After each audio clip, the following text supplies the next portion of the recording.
that language, such as its interpreters, compilers, commands, code editors, and so on. All of this is done to familiarize them with the basic concepts of what writing software entails. But once you've gotten past the barrier of simply writing code and you know what an if, a loop, or a function are, and you understand the basics of a programming language, the next thing you need to do is create software that actually solves a problem. Because writing code is like learning a new language. It's not enough to know the basics of a language. You have to use it, you have to write something, you have to read something, or use it to communicate. In other words, knowing how to write code isn't enough. You also need to understand how it works. In software systems, protocols, architectures, design guides and patterns and many other topics that every programmer should learn in order to overcome the barrier of being just a programmer who writes code for the sake of writing to one who is truly competent in creating software. And in fact, this is the difference between a software developer who is just starting out and one who has been in the sector for a long time, because the latter has already become familiar with many of these terms or concepts and understands them in a practical way, and one who only knows a few programming languages or a specific tool and who has difficulty creating a solution. If you are just starting out, don't worry. Sooner or later, if you keep studying, you will reach that point. But in this video I would like to share with you a premise that helps me to master many more languages and frameworks in a way that is very simple and in fact quite obvious,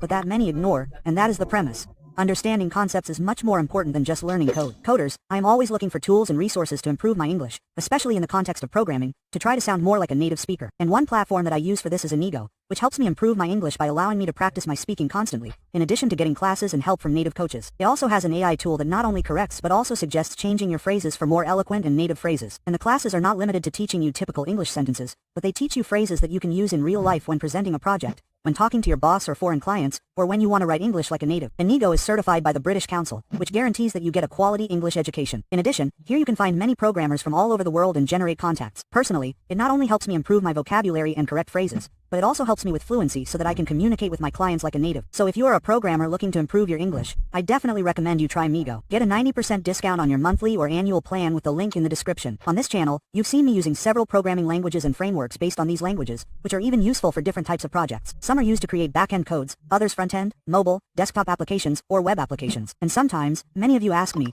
how is it that I can learn all these tools and languages, or how can I change them so frequently? The answer can be very simple. Many of these languages, frameworks, SDC, and tools in general, are very similar or almost the same. To help you understand it, think about this. If you learn what a conditional is in one programming language, when you learn another, it won't take you much time because it's the same, except that its syntax varies. Some have braces, others just a space, others just parentheses, but a conditional in any language will do the same thing. In other words, if you think about it a little, that means you've understood an idea before just memorizing code. This is what I mean by the idea that concepts are much bigger than just learning code. You understand what a conditional is, not what an if is in some language, and this applies to everything. In other words, if you understand what a function, a class, or an instance is, it doesn't matter in which language you apply it. Only its syntax will vary. It will continue to be the same in concept. And I'm not just talking about code, because if you understand the definition of what an interpreter is in a runtime environment or what a compiler or transpiler is, it won't matter in which language you use it, because you understand the final output that those programs in that language will give you. So this also helps you understand multiple software tools, or it also applies to cloud services, where many of these also have concepts that are divided into categories. So if you learn the definition of what a BPS is, it doesn't matter if you use it in AWS, Google Cloud, or Azure, they all offer the same thing. That also applies to the front end. If you know what server-side rendering, click-side rendering, or static-side generation is, it doesn't matter what framework you use, because when new frameworks come out in the future, you'll be able to know what they ultimately do and you'll be able to understand whether you should really use them or if you should learn them. Again, if you understand the concepts before the code, tools, and services, you'll understand how to easily switch between them. Now, I know this might seem like a problem for programmers who are just starting out, but I've actually seen it in people who have been programming for years, because this isn't about programming. It's much more related to a learning process related to code, or in other words, knowing the theory helps. Within everything you use as a developer, everything has a classification, and understanding how your tools, services, languages, and general concepts of your favorite language are classified will help you not just write code for the sake of writing, but also understand that it's just one part of everything you use. That's why I often mention that the language doesn't matter when you look at things this way, because they're just tools, some of which help you do a better job or some help you finish in less time. Languages, in my opinion, are like a programmer with their toolkit. In other words, depending on the problem you're faced with, you choose one tool or another. Sometimes a mechanic chooses a wrench, sometimes a hammer, sometimes a screwdriver, and so on. To solve a problem that a software developer has, they do the same. Sometimes it's better to use an easy-to-read language like Go instead of C++ for the back end. Other times it's better to use a single language for everything, like JavaScript, rather than going for a full-stack environment. Other times it's better to use a cloud language that stores objects instead of storing files locally if you're going to serve them globally. You will make all these decisions as long as you first understand what each of these services, tools, and so on are about, or rather, when you first understand the concepts, which will lead you to have to do some research before starting to use something or simply choosing for the sake of choosing. And this is key because in the end it will allow you to think about developing systems instead of just thinking about individual tools. You will see how to put these pieces together to create complex software, which will make you more competent and even more interesting and easier. It becomes interesting because it doesn't matter if tomorrow you are offered a job in a language that you may not be very familiar with because you may have already worked with a similar one and the ideas can be transferred from one language to another,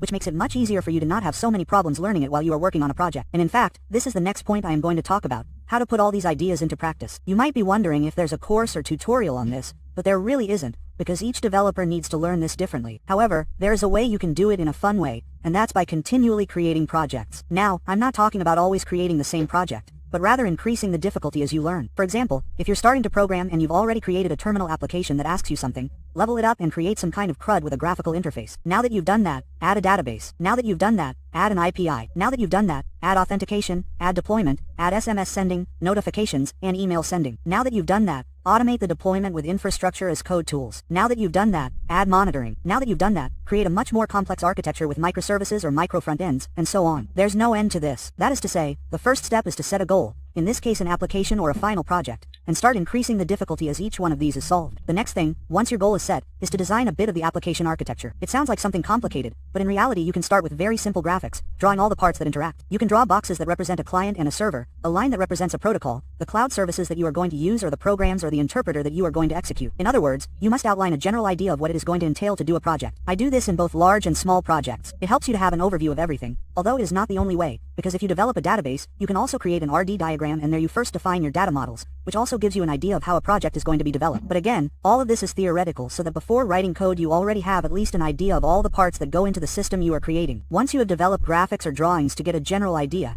now you have to start developing your project. For this you can use GPT, Copilot or any other tool you like. The idea is no longer just to write code, it is to carry out the design you have created. And in fact, it seems as simple as it sounds, but it takes time because within these topics, there are subtopics and these subtopics in turn have more and so on. This means that even though you can create a very simple project, you will learn more and more services as you create it. This has happened to me when I have had some developers who have proposed a basic project and as we have developed it, more and more services or more tools and languages have been needed and in the end a project that started out very simple ends up being much more complex than it seemed. Okay, once you have created the project, what you could do is replace parts of that design. That is, if you have already created an RS API for a project, change it for Graphel or TRPC or WebSockets, which would give you an idea that you are learning many technologies related to RPC or remote procedure calls, which is a communication paradigm that we usually use and that if you use applications such as Twitter or Facebook, you use it very frequently. Or if you used SQL Server for your database, you can also learn from others by changing them, such as SQL Server, MariaDB or MySQL, and you will notice how there are some small variations, but it will be much easier for you to understand some of the differences between them. What's more, if tomorrow you are given a new SQL database, you won't have any problems because you already know most of what you have worked on in these projects. Or if you use a cloud service to send emails, change it for another one and learn the name of the category of these services that send emails. For example, they are called transactional email services. So, tomorrow when you need to modify it,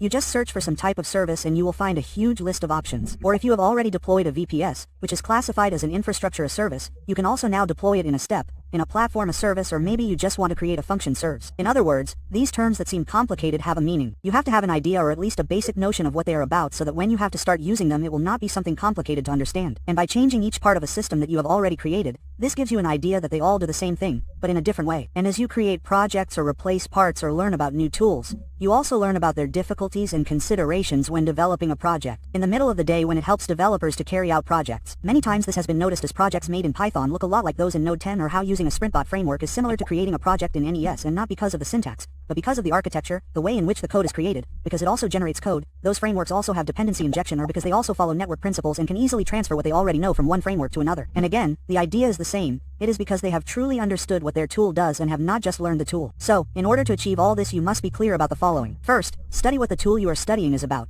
how it works. At least give yourself a superficial idea so that you have a basic notion. Do not just use it. Take notes because memory is fragile, for that you have tools like Notion or Obsidian and write down what each tool does or what each service does. Write down the terms that are complicated for you and eventually when you hear one of those terms again, you have already written it down and written down what it is about in your own words. In other words, if you have created an application in the cloud, do not just ask the chat to solve a task for you or give you a tutorial on how to generate or deploy an application. Understand a little about those tools and what other options you have or how they are classified or how they work so that you can later replace them and gain a skill that the chat will not give you, which is to truly understand what you are doing. Pay attention to those strange terms that it mentions and study them a little. Know what a BPS is, a BPC, a proxy server, an object storage service, a transactional email service, an infrastructure as code service, a no-code service. All of these terms ultimately encompass a huge number of tools tools, and if you simply learn one category, you are learning many tools underneath, or at least you have an idea of what many tools underneath do. All of these are terms that categorize many services, so if a new service comes out tomorrow, you simply have to see which category it fits into, and with that you would already have an idea of what it does. And in fact, these topics go on, so the important thing is that you constantly study all of these theoretical things so that eventually when you write code,